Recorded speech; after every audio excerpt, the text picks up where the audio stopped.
Let's imagine a centralized service needs 100 servers. Since the purpose of decentralization is redundancy, to protect against bad actors or other unforeseen disasters, let's assume a decentralized equivalent needs 1,000 servers. In reality, it would probably be more than just a tenfold increase, but the exact number doesn't really matter. In order to keep a network that is 10 times larger profitable for its owners, customers would need to pay 10 times as much to use it, unless you think splitting equipment and facilities across many different parties makes their costs 10 times lower. It really should be obvious to everyone that something which costs more to run will cost more to use. How likely do you think such a service is to succeed? Clearly, we have a problem. People who own servers, even decentralized ones, pay their bills in dollars. They need to maintain the equipment in dollars, pay for electricity in dollars, lease facilities, compensate employees, whatever else they need to run their business in dollars. So if they can't earn enough dollars to pay their bills, how does that gap get closed?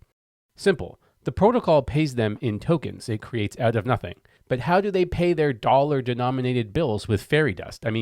Tokens. They have to trade them for dollars first. This is where the problems begin. How do they convince people to buy their tokens?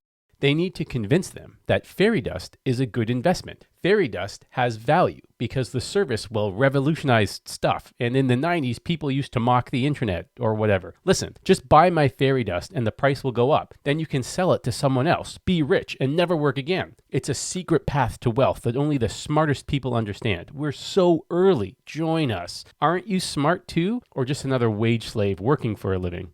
The more people they convince, the higher the price will go. The higher the price goes, the more people will be convinced, and so on. As long as the price keeps going up and people keep believing, there is a market in which the service providers can dump their fairy dust for actual money to pay their bills. The moment faith is lost, so goes the service, because customers simply will not pay 10 times as much to use it. It really shouldn't be so complicated to see this macro picture, but the people who design these services play all kinds of games with the fairy dust to confuse everyone into believing they are somehow investing in the service provider itself. They're not. Owning fairy dust does not grant you ownership over any service provider or their assets or their income. It just keeps the lights on for another month. They confuse people into believing that by staking their fairy dust, or basically promising not to sell it for a period of time, they will earn income derived from customer fees. They're not. Most of their income, almost all of it, in fact, comes from inflating the supply of fairy dust.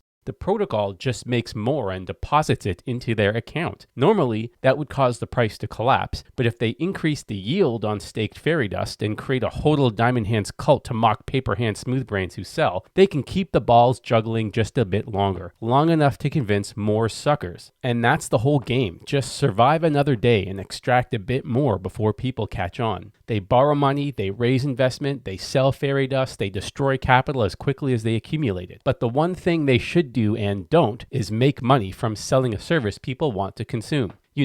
Running a business, not a Ponzi scheme. Web3 distinguishes itself from Bitcoin by having actual customers paying for actual services, which is good. But from a customer's perspective, is it good that tokens they need to consume services have such a volatile and unpredictable price? What benefit do customers derive from speculators trying to extract profits from their relationship with a service provider? From a service provider's perspective, why would they want to limit the supply of licenses to artificially increase the price, potentially beyond the point customers are willing to pay? And if customers are willing to pay more, why should those profits go to middlemen pushing paper, so to speak, and not themselves? Of course, this whole thing assumes people actually want to use the service to begin with. There are many reasons to believe Web3 services are architecturally flawed and materially worse than their centralized competitors. Regardless, even if the services are good, the whole thing is economically non-viable and makes no sense. Bottom line, if the fees paid by customers are not sufficient on their own without any investors to maintain the service